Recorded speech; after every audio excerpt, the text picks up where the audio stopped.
মানুষজন মারা যায়, মারা গেলে সে যখন তার রুটা নিয়ে যায়, যদি সে বেহেশতি হয়, বেহেশতে নিয়ে তাকে এখানে বসার ব্যবস্থা করে।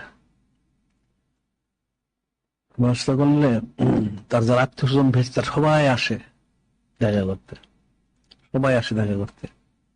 আসার পরে তারা জিজ্ঞেস করে উমুকে কেমন আছে। যারা তাদের মধ্যে একটু সমজদার সব বলে একটু অপেক্ষা করো, সে তো দুনিয়ার ফেতনা থেকে আসছে, তাকে একটু বিশ্রাম নিতে দাও, একটু বিশ্রাম নিতে দাও। বিশ্রাম নেয়, জিজ্ঞাসা সব খবর নেয়, তারা তার বাড়িতে কেমন আছে, কি আছে।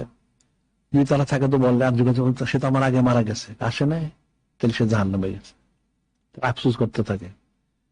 জিজ্ঞেস এমনকি যে কোন লোক যারা তার বাড়িতে একটা বিড়ালও পালতো, এটা সে জিজ্ঞেস আমার বিড়ালটা কেমন আছে, ওই সংবাদটাও সে নেয়।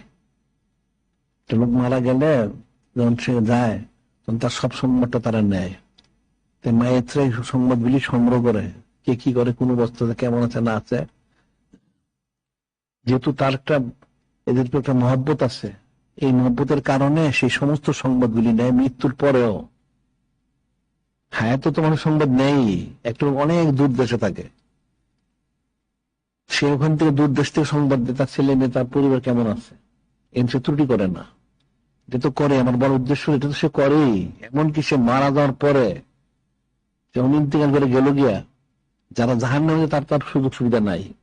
যে বেহেশতে গেল, সে যাওয়ার পরে ওইখানে সে খোঁজ খবর নেয় তার পরিবার, তার ছেলে মেয়ে যারা আমি রেখে আসছিলাম তারা কেমন আছে, ওইটা সে সংবাদ নেয়।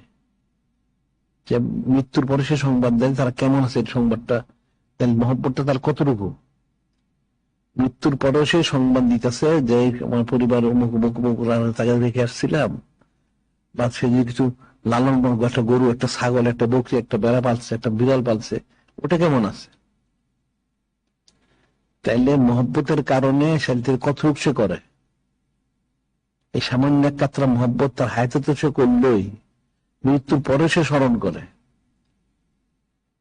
চাইলে নূরে মুজাসসাম হাবিবুল্লাহ হুজুর পাক সাল্লাল্লাহু আলাইহি ওয়াসাল্লাম কত স্মরণ করতে হবে, হ্যাঁ, তাহলে কত স্মরণ করতে হবে।